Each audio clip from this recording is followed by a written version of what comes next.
to Educate and Rejuvenate, the podcast, the show that helps you teach and live well. I'm Kelsey Sorensen, a former classroom teacher, current homeschool mom, and a proud Teacher Goals author. I'm on a mission to help educators of all kinds not just survive, but thrive. Are you ready to educate and rejuvenate? Let's go. Hello, everybody. Welcome to our next Summer Sips podcast episode. I am so thrilled for this one. We're starting just a minute early because I wanted to make sure that we are streaming on Facebook, which it looks like there are no tech issues. Those of you who've been here, we're like just trying to be prepared. I asked Susan to come 15 minutes early and she was in the room and we were good to go. And looks like we are smooth sailing today. So welcome everybody. As usual, please pop in the chat. Tell us where you're tuning in from. Ask us any of your questions that you have about your writing block, because that is what we're talking about today. I'm here with Susan from Shared Teaching. She is really an expert in your writing block, and that is what she's going to be talking about during our Educate and Rejuvenate Summer 2025 event. So, Susan, would you like to, we're right at 3 o'clock. I'll give like 30 seconds until we have you totally introduce yourself. Do you want to share something fun and random with everybody about yourself? Sure. I think the most random thing is that I used to teach in the Middle East in the United Arab Emirates. Yep. So, and no, I did not have to wear coverings, although it was. That's good.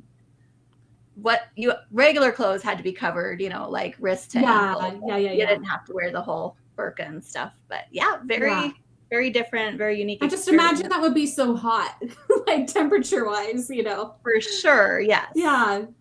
Okay, Plus it's also a really hot desert. Yes, right. Okay, welcome everybody. I see Sarah and Jenny and Katie and Margaret in the chat. Welcome.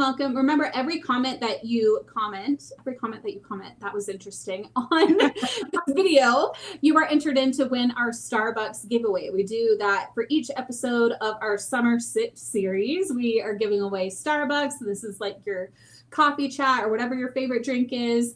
Hello, Latrice. Margaret says, I've had the pleasure of hearing her before. She's great. Yes, you've got a fan, Susan. Yay. Welcome back, Margaret. Sebastian also used to teach in the Middle East. That's so cool. I love how we reach teachers on the internet from everywhere. Like, it's so cool. And we can all learn from each other. Wendy says, hello. Vanessa says, hi. Katie's here from the Bahamas. Love it. Again, nice. I love how this is not like, this is international, right? We get to connect and learn and grow from all over. So I love hearing where you're tuning in from. I love hearing, tell us your favorite summer sip, whatever you're drinking. Because that's kind of our theme for, today I just have water, actually. I've got my big water bottle. I'm trying to get all my ounces of water in myself, so. That is tricky, but summer is the perfect time to do it. It really is. Yeah. So it's a good time for it. All right. Well, without further ado, let's get into our awesome conversation we're going to have today. As I shared, I'm here with Susan from Shared Teaching, who is her first time on the podcast, but it's her second time being part of our Educate and Rejuvenate events. We're so thrilled to have her back. Susan, would you mind sharing a little bit about yourself and what you do at Shared Teaching? Sure. So I would say 99% of my talking is all about writing because I love it and it doesn't get enough love in the world. And then I do have a podcast, a Shared Teaching podcast. So I release episodes once a week. And on there, I talk about running systems for your classroom, writing, of course, and centers / sight words, and just teacher general inspiration. So I'm so happy to be here. I'm very excited. I love that. I'm so excited. Reading the comments. Someone has a chocolate shake. That sounds good. Yeah, chocolate shake. Drinking water. Wendy's also drinking water. Margaret's drinking her sweet tea. Yum. Sarah, any flavored water. I love flavored water too. I love to add, I just love lemon. It's so classic, adding lemon to your water. Susan, I don't think you shared what you're drinking. I am drinking iced tea here. Iced tea. You're there with Margaret drinking. You two are just like twinners. She's like, I loved hearing from her before, and you're both drinking your sweet tea. I love it. Remember Arnold Palmer for Vanessa, Yum Yum Latrice Coke Zero. I love Coke Zero. I'm like addicted. So it is my caffeine of choice. That, and I love chai too. All right. Stephanie says, right now, Mango Mama limeade with mango. That sounds good. Jenny loves sweet iced tea. I love it. I love it. Love it. And so reminder, because we've had a lot of you tune in since I originally said it, every comment on this live is an entry to win a Starbucks gift card. We do that on every Summer Sips podcast that I'm doing.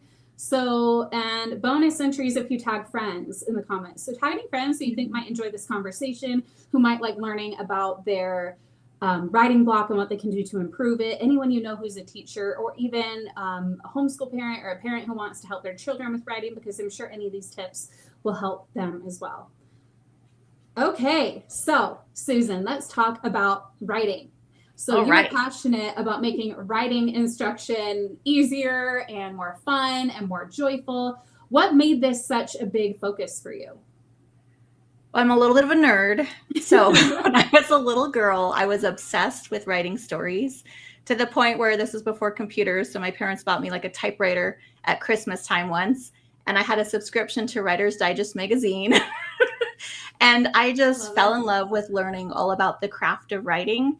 And so it was kind of, for me, a natural transition when I became a teacher to want to kind of instill that love in my students as well.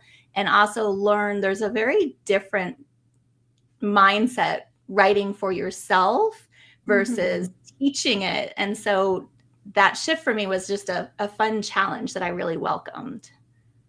Yeah, teaching, it really is like when you teach something, like you just get to improve that craft even more. And that's one thing that I love about teaching. And writing, it can just be such a tricky one sometimes with kids. A lot of kids are like, I'm not motivated to write. Like, they might love reading, but they don't like writing, or they feel intimidated, or they don't like their handwriting. That there are so many possible, so many possible things that, like, again, and for, it's often like a mindset thing or a belief, like, and even as young as, you know, kindergarten, we have those things where you just like believe we can't do it.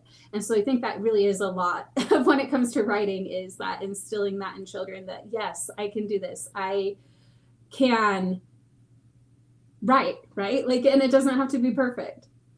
Exactly. Right. Because they're so focused, I think, on like math and reading, that writing is just another extra. And a lot of teachers, I know I've been guilty in the past before, you don't have anything planned for writing that day, so you're like, oh, math just got extended. Right. You're like, let's do more math, let's do more reading. Yeah, writing is it's a really easy one to like, yeah, neglect as well, but it really is so important, because you think about so many jobs and things that kids are going to be doing in their future, and writing, and whether that be like writing, handwriting, or even just being able to, you know, format and like write an email, like type it out. But again, it's still that like skill of putting together sentences and all of that.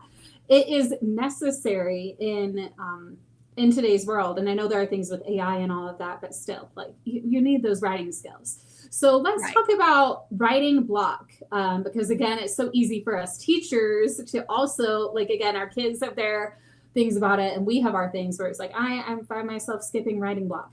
What do you think most teachers think they need that you'd say they actually don't? There's so many, so many things. But I think one of the biggest things is believing in the old style of writer's workshop, where you have kids on all different levels, and that can be really overwhelming, especially if you're not strong in teaching writing. So having to have, if you're not familiar, so it's the writing process. So maybe one kid's over here drafting and making his plan for writing, and then you got another kid over here that's already publishing, and then you got some other kids that are, you know, just editing or revising, and you have them all over the place throughout your classroom. So having to juggle all of that and try to navigate, what am I teaching for the day when my kids are at 5 different levels, not even considering like their writing ability level, just the or they're at different steps in the process. And then we also have the differing ability levels, which has always been a huge thing, but even more since 2020 for whatever reason, we all know. Right. And we're still seeing it now. We're still seeing the impact of that. So we've got kids at different levels. And then, like you were saying, in their workshop, they might be at different phases in the writing process.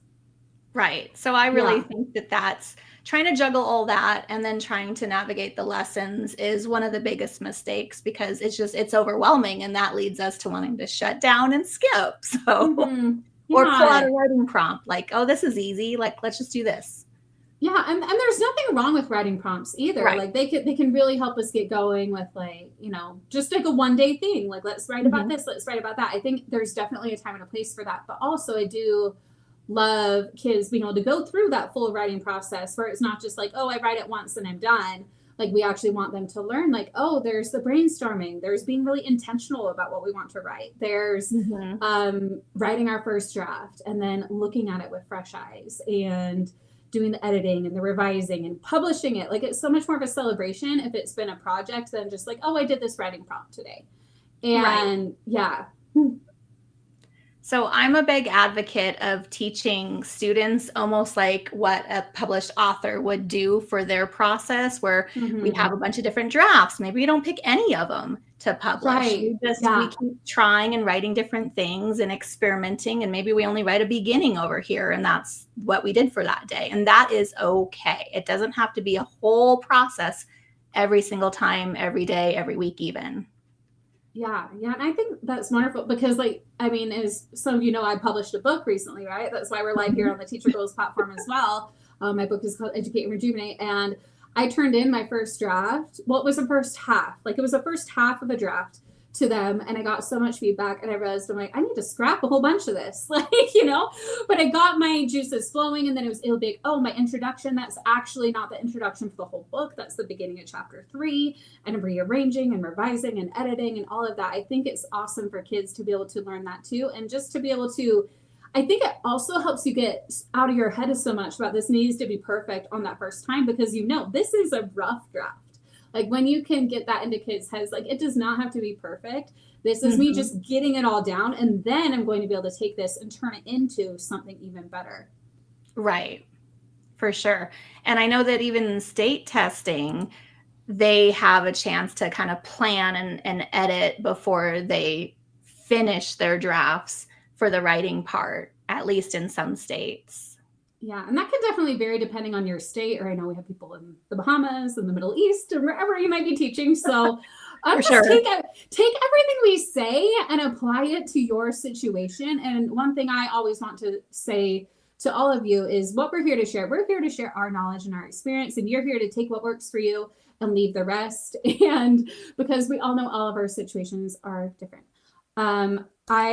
We have a comment from Stephanie here. I would love for you to address this too, Susan. So she says, I'm good with short writing prompts, but it's hard to find enough time for the writing process on projects. And then she added, curriculum jumps right to kids only writing full essays, but I want to make a module of breaking it down. I think you have a lot to share about that. I do. But first, Stephanie, I want to know what grade level you teach, because that kind of plays into it. I'm guessing a little bit more, maybe upper elementary because of the full essays. But weigh in and let me know. And while I'm waiting for you to tell me your grade level, I'll talk a little bit about finding time for projects. So when you break apart your lessons into mini lessons, you're only spending less than 10 minutes a day on your lesson, which is really giving kids a lot more time to write. And if you structure it where you're building up to the end goal of the project, then each day they're just doing a little bit more at a time. All right. So 4th grade. So I was pretty close to that. I was thinking around 4th or 5th. So perfect.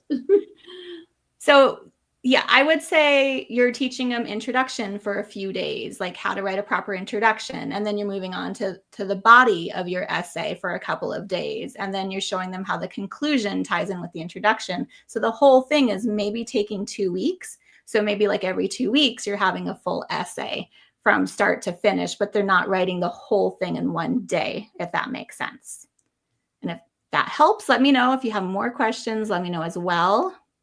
Yeah, and I love that because It's So kind of changing that like mindset of, oh, I need to find so much time, to just a little bit adds up. Like when I was writing my book, I was doing so many things. It was ridiculous. Like the fact that I was even writing a book was kind of like, how am I doing this? But it was like 10 minutes a day, 20 minutes a day. And over the course of a year, suddenly I had a whole book, you know? So it could even be a year-long project where they go through this, or it could be like a semester, depending on, I mean, obviously a book is much more than our students are going to be writing, right?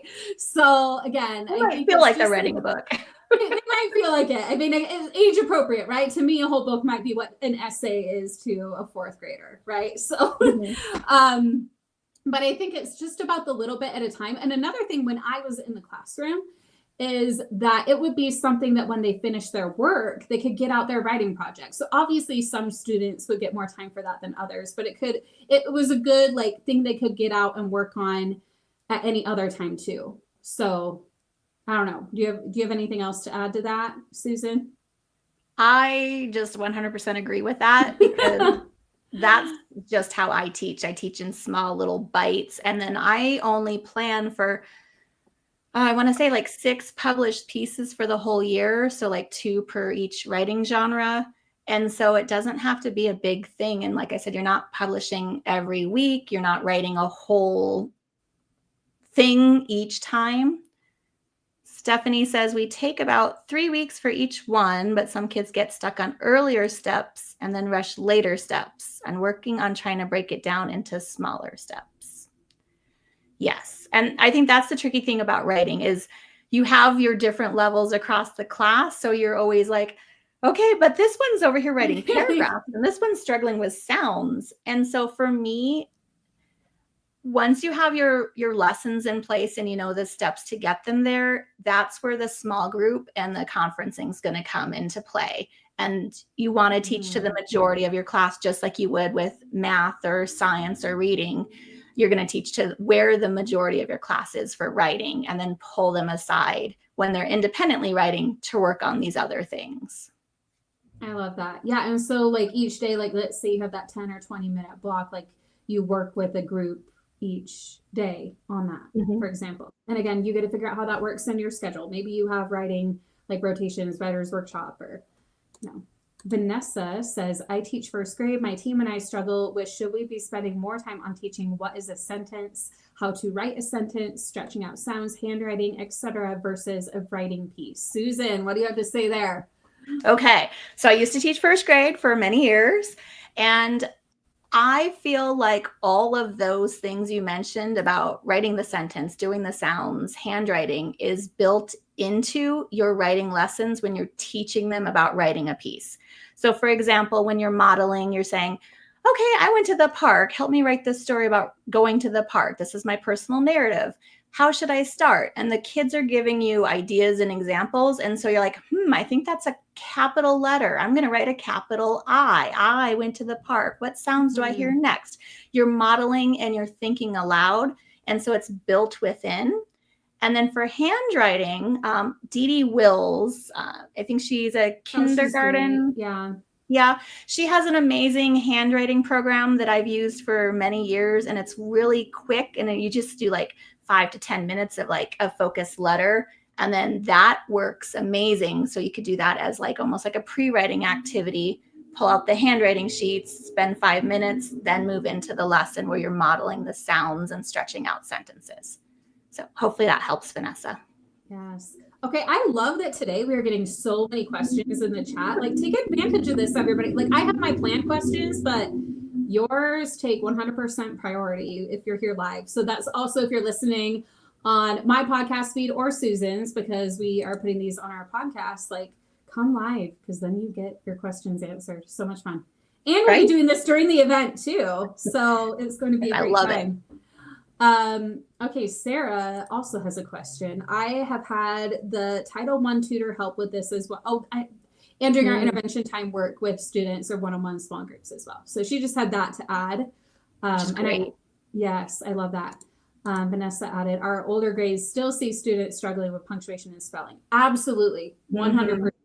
I think that's where that conference thing that you were mentioning and the differentiation and all of that is really set up some kind of writing folder. I always do the page protectors, and having some kind of form in there about proper punctuation or spelling hints or having some kind of sound wall, even with older grades, I think is still really beneficial.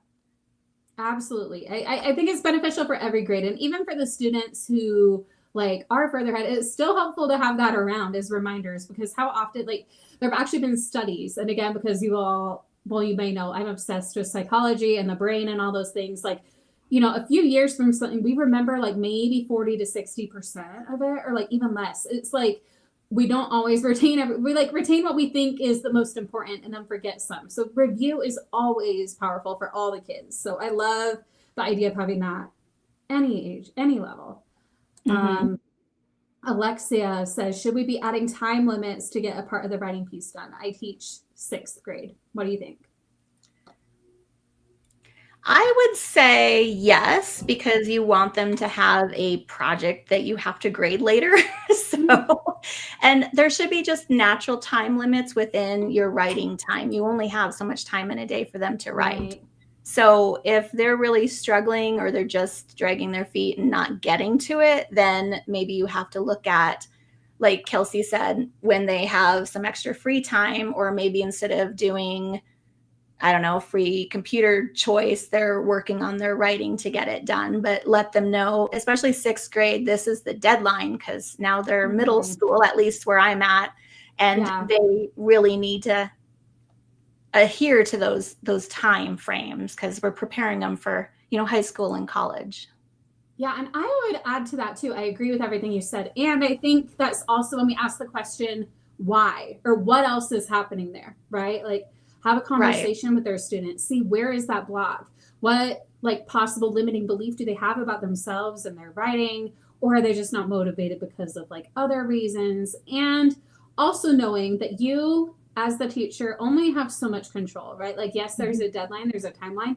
And if they don't get it turned in and they don't get the grade that they would want, like, that's like ultimately maybe part of their journey. Like we talked about this a lot on the last podcast, that like kids, like maybe like part of it, like they're going to pass through your classroom for 1 year and maybe they struggle with writing, and that's something that happens for a few years, and then like at some point it clicks, and that was what their journey was. So don't put too much pressure on yourself.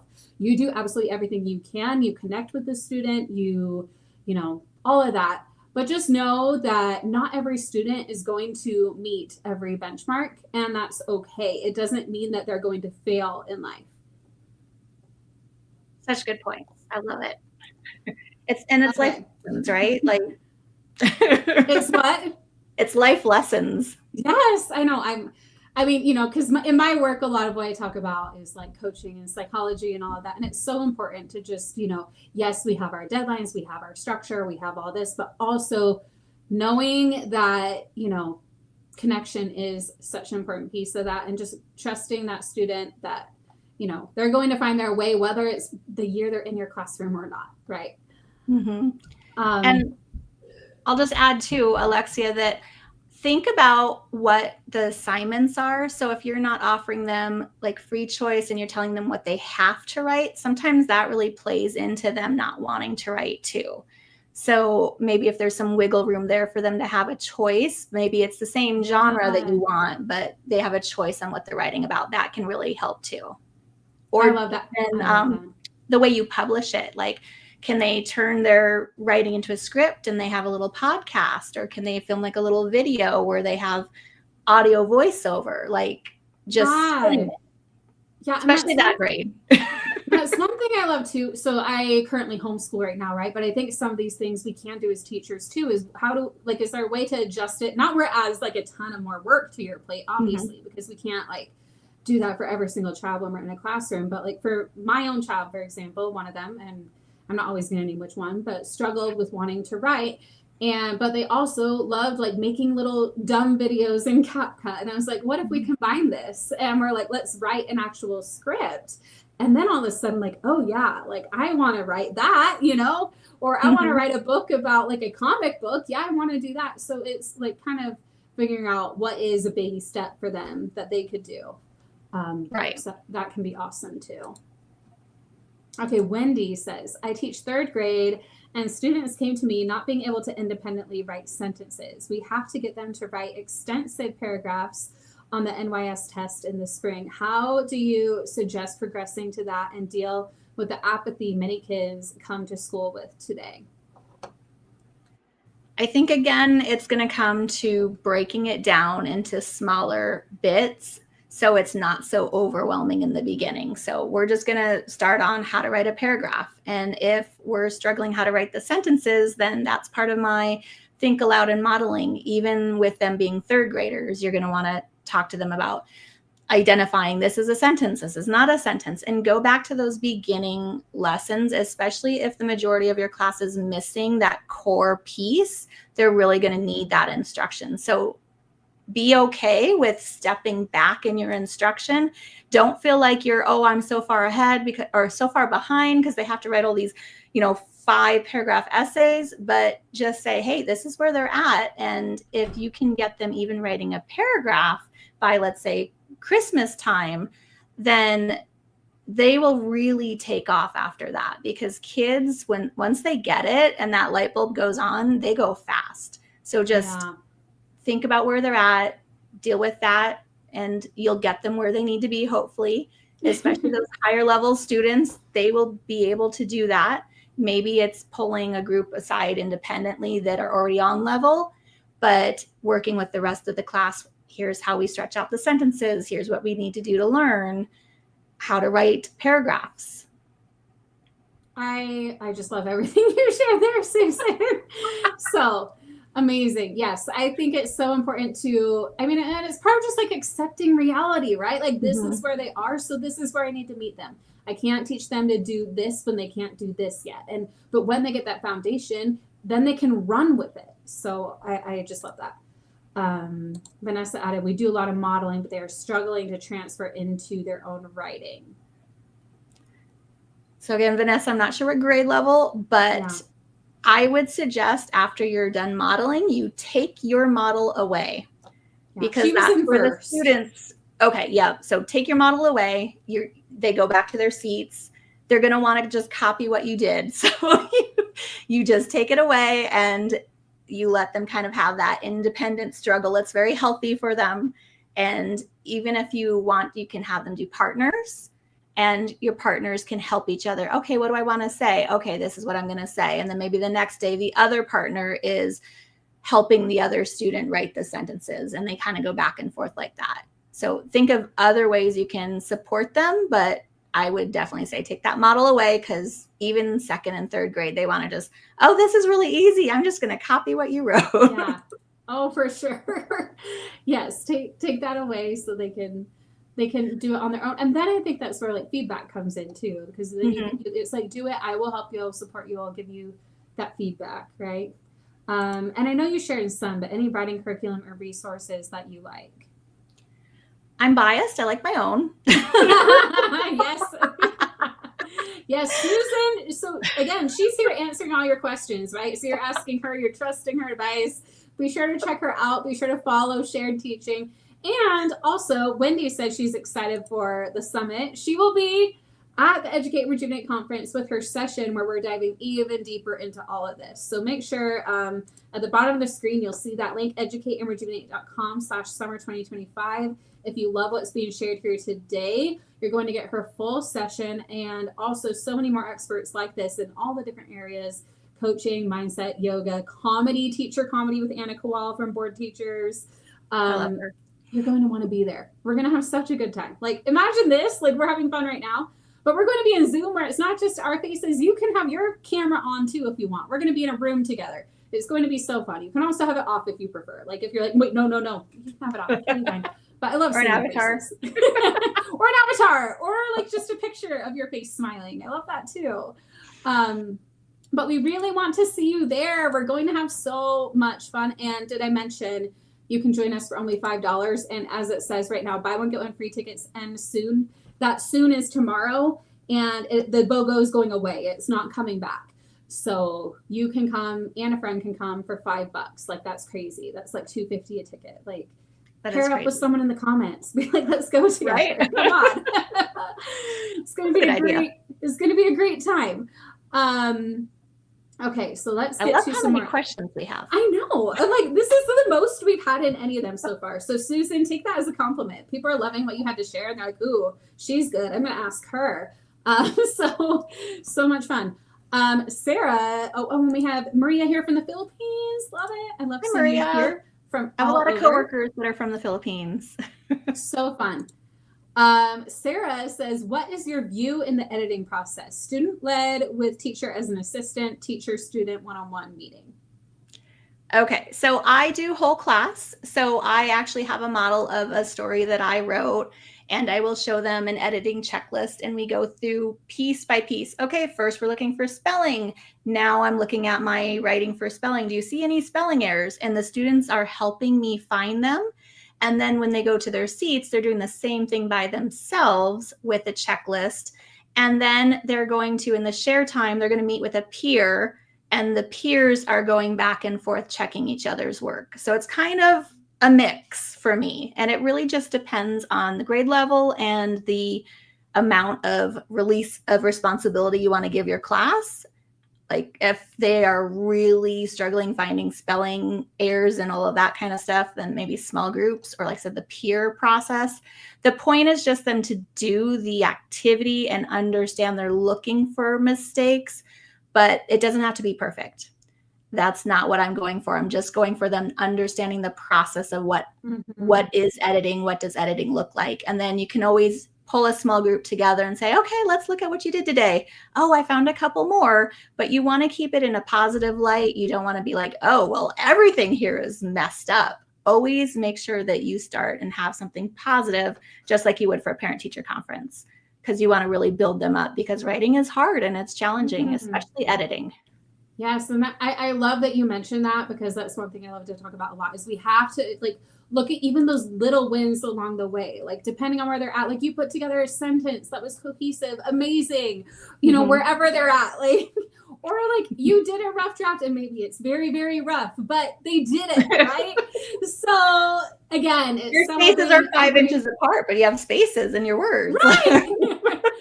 So every little improvement, we want to point that out, because when they can see little wins, they're like, oh, I can do this. It really lifts them up. Like, and this is for all people. This is for grownups. This is for kids. And so when we understand that that's just like an innate human thing, that when we can notice progress, it helps us build momentum.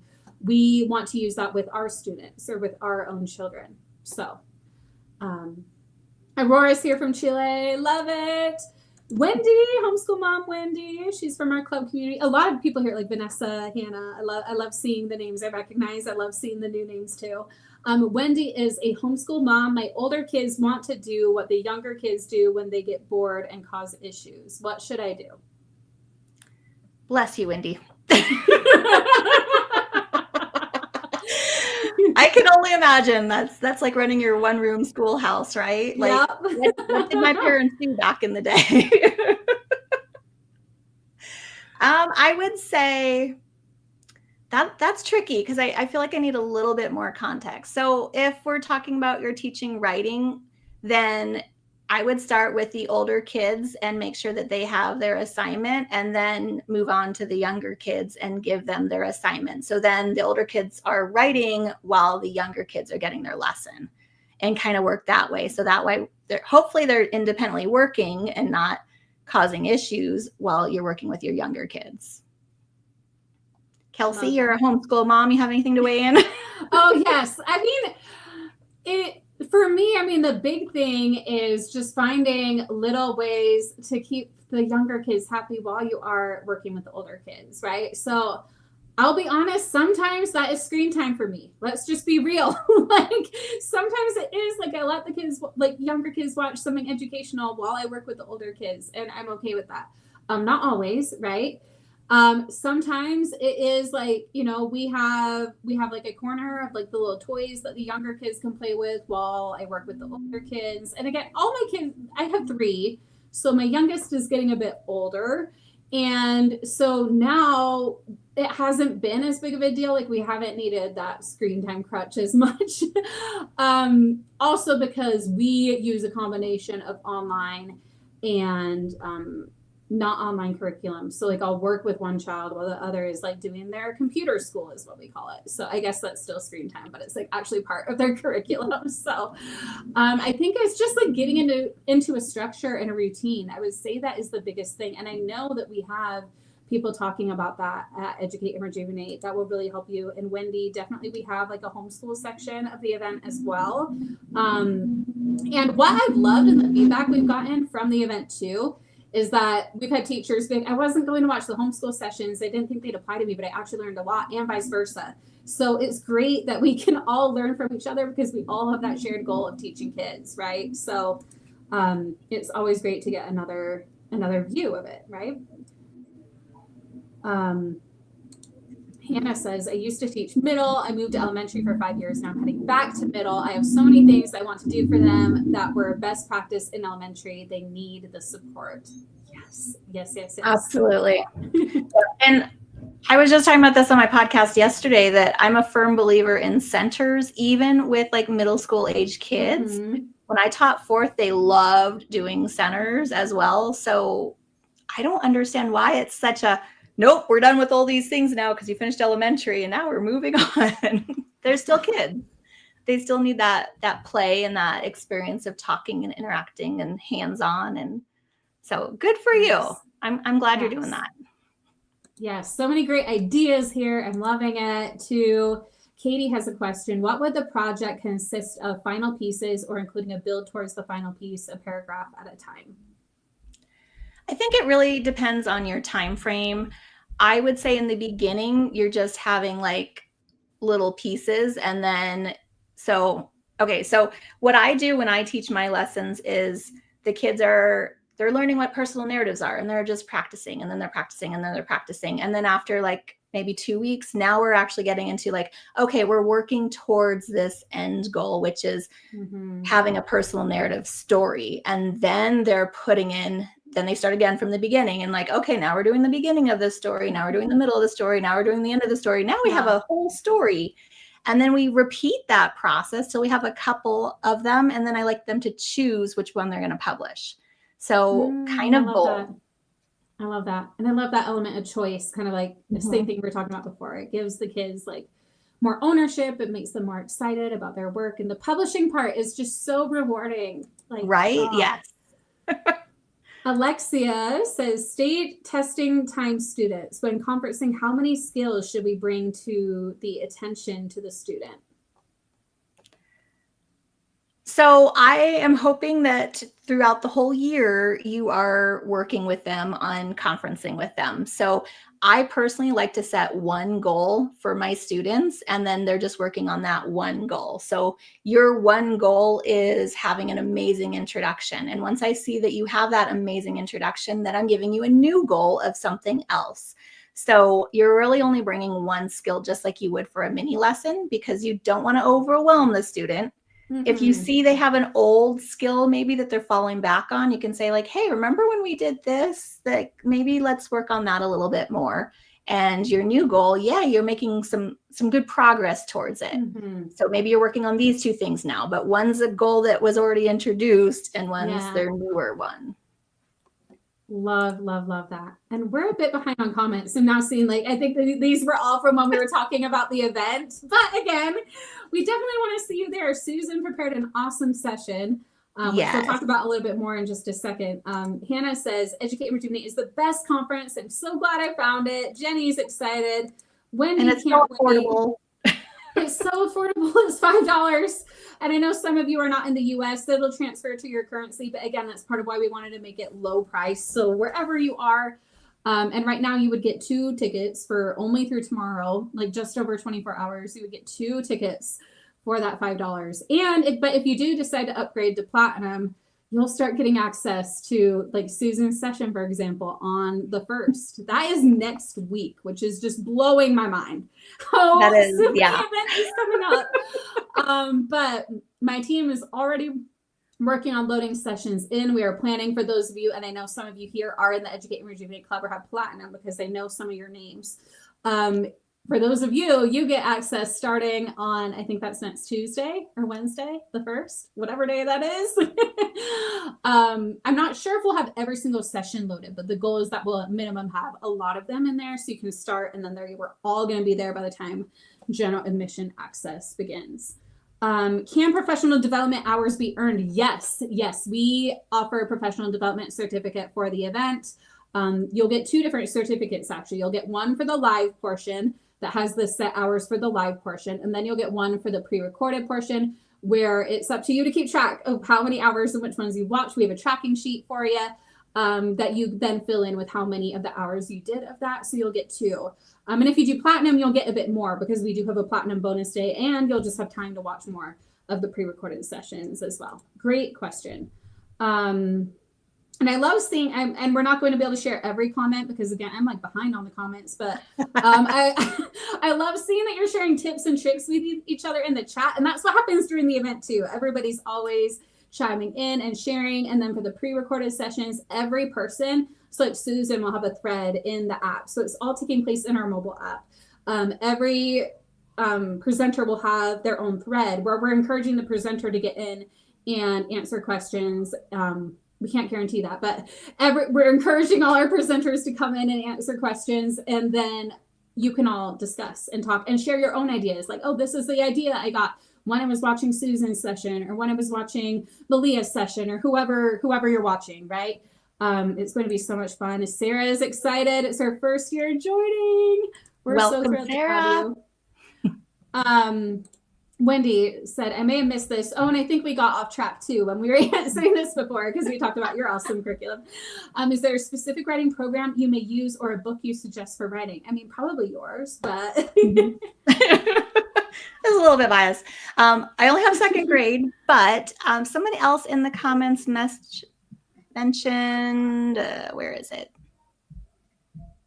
A book. Oh, I didn't think it was The Writing Revolution. There you go. Was that it? From Latrice. Love Latrice. Yes. She's been part of our community for years. Now I will say I have actually, it's on my dresser to read. So I've ordered it. I haven't read it. That was my summer reading. And there's also the Writing Rope as well, which I highly recommend the Writing Rope first and then work on that one. So those are some really good books that are out there. They are a little pricier because they are like PD books, but I think they're well worth it, and the knowledge that you'll gain on how to teach writing. Awesome. Yes, I love so many suggestions, and you're all sharing them in the chat too. So great. Wendy's platinum for the event. Stephanie's platinum. And yes, I love it. I love seeing your familiar names. Like, I know you, Stephanie. I know you, Wendy. I love getting to know all of you in the community. It's so much fun. And I love seeing the new names too. Like, it just warms my heart because we have so much fun when we come together and educate and rejuvenate together. So I actually think so far we've gotten through all the chat questions, though maybe more will pop in. Because we spent a majority of our time there, did you have a success story you wanted to share, either a teacher or student win? We're skipping to the last question. Sure. From Simplifying Writing. I would say it's kind of my own success story.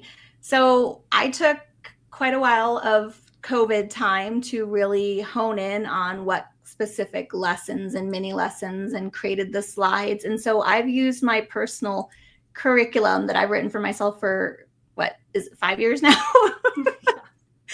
So just having that like in my drive and say, oh, I know exactly what I'm teaching this day, and just being able to pull it up, for me, that was such a success because it freed up so much more of my time to focus on the math and the reading and the science and the social studies that always gets shoved somewhere too. So that to me is a win, is just being able to have my students enjoying writing and asking for it. And then like Kelsey, I didn't even tell them like, hey, you can do this during center time, but they would come up to me and ask, hey, can I finish my story I was working on? And I'm like, oh, well, who am I to say no, right? Like, go for it. So just hearing those kind of things from students has been so rewarding. Oh, I love that so much. And like through all the work that you put into like really honing in your framework, I know like that takes a lot of time and energy. And I'm excited that you're sharing like part of that at our Educate and Rejuvenate event with your session. So can you give us a little sneak peek of what you're going to be sharing during the event? Of course. So my session's called Finding Success in Your Writing Block, and I broke it down into 4 different components. So we're talking about what you need to have in your writing block from my point of view, of course, and then also how to plan out and what should be included in your mini lessons. And then we are talking about creating a lesson planning framework for your writing. So it's really easy to get those lesson plans knocked off in your short prep periods. And then the last is we're going over some troubleshooting of what are some common issues that I've seen that teachers have during writing time. And we're just talking about those. So a lot packed into a 30-minute session. And that's what I love too. You're like, oh, and it's only 30 minutes, because I know that's one thing a lot of teachers are like, I don't have time to like, you know, watch a 3-hour thing or whatever. So again, you're going to get so much in little bite-sized pieces, and you can also pick and choose what's relevant to you. But if we're 45 minutes into this podcast, if you're enjoying it, you're definitely going to want to check out Susan's session. Shorter than we've even been talking, so much packed into there. What I love is, as you shared your win, we got some others commenting their wins. So my success story, kids sending me creative writing they've done, even though school was out a month ago. Oh, I love that. Wendy says, my daughter letting me read what I wrote in her journal. Or what she wrote. I love that.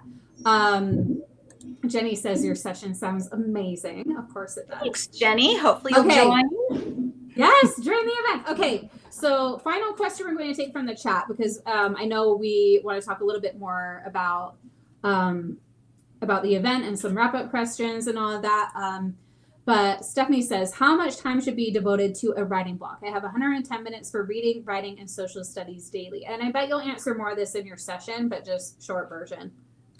Short version, Stephanie, I have an amazing blog post on sharedteaching.com that goes through this and talks about different scenarios for time. So it can be as short as 30 minutes. So hopefully you can check that out. If you want to email me, Susan@sharedteaching.com, I can actually send you the link for that. And I won't add you to my email list. Of course you have a blog post for that. I bet you have a blog post for anything writing. Right? So back to the event. Why did you decide to join us again? I know you were part of our winter event. This is your first time being part of our summer one, which is even bigger and better. I love this summer event. But why did you decide loving to the come energy. Yeah, well, the energy's fun. Right? As you can see, I love talking about writing, and you gave me an amazing platform to be able to talk about it. So I was like, it was a no-brainer. I love it. I'm so glad that you're here and that you're sharing your passion for writing. And a big reason why I created this event is because, as you can all tell with Susan, like, you're going to learn so many practical strategies to help you with teaching. Like, we bring in like incredible people like Susan, who, like, you can tell she knows her stuff about writing. We brought in people who know their stuff about STEM, about reading, about like the science of reading, about augmented reality, like all sorts of fun things, homeschooling, organization, classroom management, all of it, right? What you'd expect at PD, but also we bring in the Rejuvenate too. So it's Educate and Rejuvenate. And that is what's really unique about this event. I don't know of another online teacher conference that starts their day each day with like a yoga, like high energy yoga dance type workout, and then gets into comedy, and then gets into life coaching. And then you've got all these pre-recorded sessions and roundtables to talk about the strategy. It really brings it all together, because one thing we're all about is that we're not just a teacher, we're so many other things too. Like, we've got these signs that we've been encouraging people to post on social media, like I educate and like, I educate and inspire. Susan's got hers. Again, I would love for all of you to comment, and actually let me know if it sends you this, because I had it working on Instagram. If you're on Facebook, let us know if you comment I educate and if it sends you the link to this, because I forgot to set it up on Facebook, and then my team member said she would do it, and I can't remember if she's done it yet, but it will be. So comment I educate and let us know what yours is. What is your I educate and? Do you and again, I have a whole bunch of these here. I did a million. I educate and drink Coke Zero. Again, because we are not just teachers, right? We are teachers. It's our passion. It's our job. It's our career. Or if you're a homeschool parent, it's just like your passion for teaching your kids. But we also need to make sure we're taking care of ourselves outside of that. And that's what the event, it brings it all together. And that is what this event is all about, the energy, the vibes. And honestly, like, those of you who've been there, tell us in the chat what the energy is like at this event. And it's going to be even better this year. And can I tell you why? It's going to be the best year yet, because it's the first year we're all together on Zoom in a room where we can see each other. It's the first year that I've actually put together an Educate and Rejuvenate playlist that's going to like be playing during breaks, so that we're giving you the link to the playlist so we can really get the vibes. Yes. And see, right as I say we have a playlist, we have an Educate and Sing, right? And let me tell you, we're going to be bringing some of that music into the event too. It's going to be fun. I educate, and I'm that gym girly. Oh, looks like it worked, because look at that. Sent you the secret link to your team. Thank you, our mini chat bot. Hopefully it worked. Let us know, one of you, maybe you got the link. And if it was the right link, I would love to know. You should be able to like tap like, I'm ready, and then I'll send you the sign. Wendy says the energy and variety is amazing. You can pick and choose what will be helpful for you. It is so fun. Margaret says it's inspiring. We're just really going to have a great time. Like it's not about the presenters knowing everything or me knowing everything and sharing our knowledge with you. Like, yes, there's that, but also it's the community coming together, us sharing with each other, us lifting each other up. It's a lot about the energy and the momentum that this event brings. It's like Hannah just said it. The energy is so electrifying. The community is amazing. I've even met people in real life from the Educate and Rejuvenate. Yes, and Sarah educates and travels, so maybe she's up for a meetup too. I know we've been asked, when are you going to do an in-person event? And I would love to. It's like on my list of things I would love to do, but obviously that's a lot of time and budget. We're not quite there yet, but one day that is on my list. Okay, so there's my plug about the event. Please go to educateandrejuvenate.com/summer2025. Check it out. Join us. We would love for you to be at the event. Nicole said it worked. She got the link. Yes, thank you, Kelsey Thomas. If it's not confusing, I've got another Kelsey on my team. Oh, and no, I keep saying Thomas. She got married. Kelsey Hempel. I'm not used to that yet. Okay, so we got some fun wrap-up questions for you, Susan. What is the funniest thing a student has ever said to you? So I'm not sure if it's funny, haha, but I found it amusing. So I do this goal setting activity with my students where they pick a word that they want to focus on for the school year. And it's called One Word. I got it from TPT. And one of those girls picked growful, grow F-U-L-L. And her explanation to me was so funny, because she's like, it's when you do math for 1 week and you're really bad at it, but then the next week you're good. You're growful. Oh my gosh. I love that so much. That's like, it's like so cute, but just heartwarming too. Oh, I love that. I love that so much. And then what is one writing related tip, or just any tip, that helps teachers feel more rejuvenated, not just productive? So my biggest thing is, because it's a mindset thing for writing. We don't have a set curriculum that we're given. We're not given any kind of training usually in our teacher preparation classes. So I say that when you're teaching writing, at the end of the lesson, you're picking just one thing that worked well. And so it's kind of like a growth mindset journal. You're just focusing on the wins. What was your win for writing? And then hopefully that'll turn it around to you're really loving it and you're enjoying it like I do. I love that so much. Oh my gosh, we've had so much fun today. I'm like looking at the comments and just like, you can just see them smiling. I just love being here with all of you. Okay, and you already shared your sign, your I Educate and. We were good with that. We went way off script today, Susan. Remember how I was like, oh, we'll pretty much stick to this. But luckily, I think you did amazing. I hope you feel like you did, because you did.